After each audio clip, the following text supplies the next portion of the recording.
If you've been looking at any results in Asia, you might have noticed that there has been a common factor between all of the decks, a single card that has seemingly taken over all of the meta decks. And of course, I'm talking about one of the two new secret cards from the EX08 Chains of Liberation set. I'm talking about MedievalGallantmon. With the release of EX08 Chains of Liberation here in the West, I think it's time to dive into this card and talk about what makes this card special. Is this going to be the next big problematic card for the Digimon trading card game?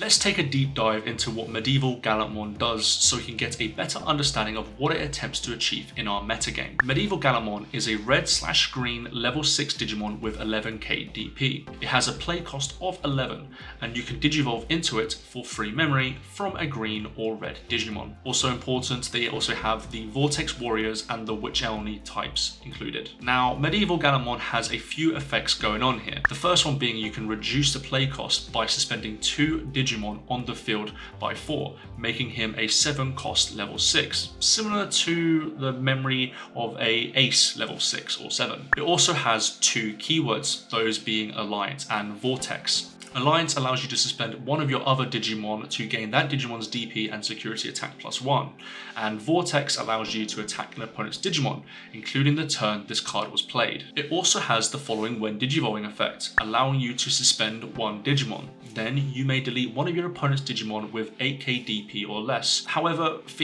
each suspended Digimon, you can add 3k DP to this deletions effect maximum, meaning if you suspend 2 Digimon on the field, which you're going to do through its reduction effect, you're already deleting something with 14k DP or lower. It also has an all turns effect. When a Digimon is played, you may activate one of this Digimon's when digivolving effects. While this might seem like an effect to essentially counter Digimon when they get played, this also triggers on MedievalGallantmon when it does get played. This is similar in vein to previous cards like the Gaussmon from EX4, where you're able to draw the card when you do play the card out. So instead of it just being essentially a counter card for your opponent, you're able to trigger it when you do play yourself. Let's talk about what MedievalGallantmon effectively does in a gameplay scenario. You can play it for a reduced cost of 7 if you suspend 2 other Digimon in play. The all turns effect activates, allowing you to use its when digivolving effect. The when digivolving effect allows you to suspend another Digimon and then also delete one of your opponent's Digimon with 8k DP or less,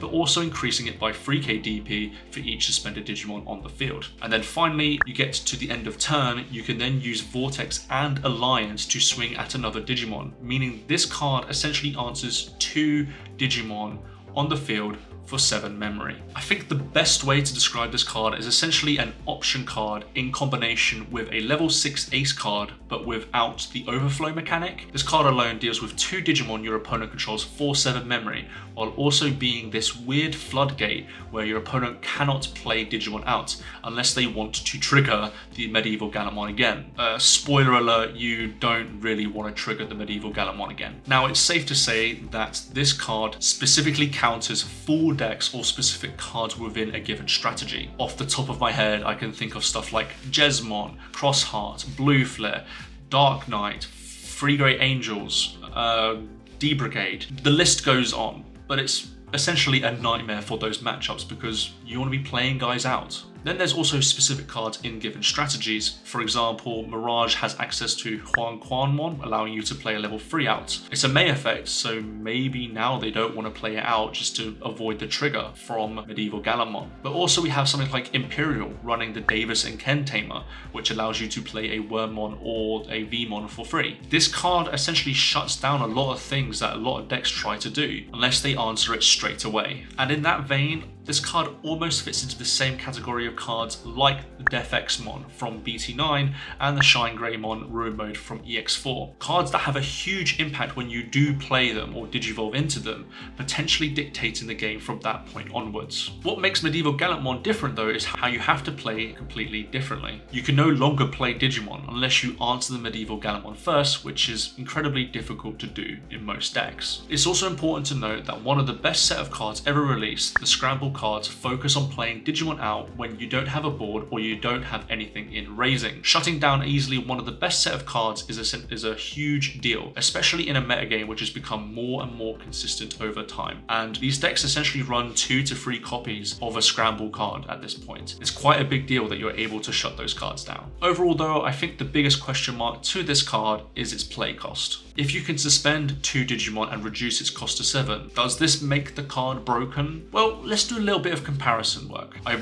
previously mentioned that it's almost like an option but also an ace card, so let's compare what an option card does for this memory value. For a similar effect, you can play stuff like DG Dimension, Heaven's Judgment, or Biting Crush, all around the 7 to 8 memory value. In comparison, let's discuss level 6 aces around the same memory value. Within the same set of EX08 Chains of Liberation, we have MedievalGallantmon. At 7 memory, you can de-digivolve one of your opponent's Digimon and then return a level 7 or lower Digimon to the bottom of the deck. For a level 7 ace example, you can look at Gallantmon Crimson Mode, which leads up to 15k DP total worth of your opponent's Digimon. That costs 8 memory to get out though. However, it's also important to note that these cards have the overflow mechanic attached to them. While you are getting removal here, if it ever leaves the battle area, your opponent will be gaining the memory back. So what does this show to me? Well, for me, it shows that MedievalGallantmon is almost like an ace card in nature, with its ability to disrupt your opponent at any given time while also not having to deal with the overflow mechanic. On top of that, you don't have to worry about color requirements like you would for an option card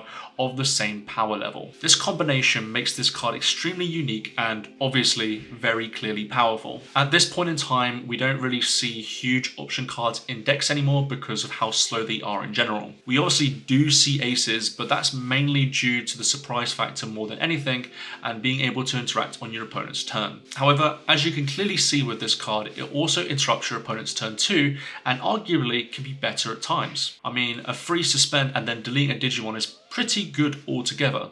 And if I'm being honest, the memory part isn't really much of an issue either. Most decks will be set to free memory due to memory tamers and can potentially be even higher on memory as well due to certain cards within a given archetype. Playing this card and setting your opponent back to free memory almost feels like a death sentence at this time. But I guess the worst case scenario for a card like this is that the game boils down to who has the Medieval Gallant. The last thing you want to be doing is essentially answering a Medieval Gallant with another Medieval Gallant, and then another Medieval Gallant. I don't think we're at that point yet. We could potentially get to that point.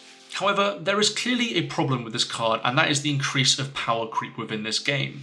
At this point, we are starting to see more Digimon with protection effects, particularly immunity to Digimon effects. MedievalGallantmon can't answer those types of effects, which is a real problem. These protection effects are becoming more and more common within our game, especially in BT20 over the X, or over here our special booster set 2.5. I can only imagine from BT21 and onwards we'll get more of these protection effects in the future. So let's answer the question I asked at the start. Is MedievalGallantmon going to be the next big problematic card in the Digimon card game? I don't think so. MedievalGallantmon is clearly a strong card for all the reasons I previously mentioned. And honestly, I expect it to stick around in decks for a long time to come, similar to how Death Xmon was all the way back in BT9. However, as power creep continues to grow within our game, we're getting to a point where protection isn't a premium, it's a requirement for a deck to have longevity in this game. If I'm being honest, that's what worries me about this card. On paper and in play currently, it is a really good card, but in the future we might see less and less of it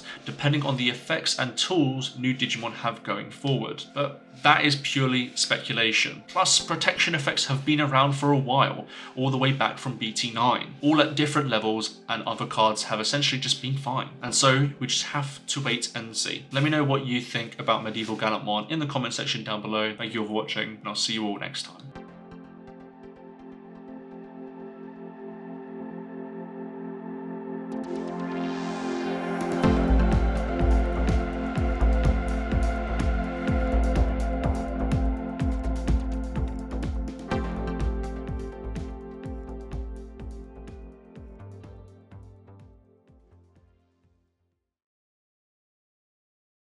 The Scrambo promos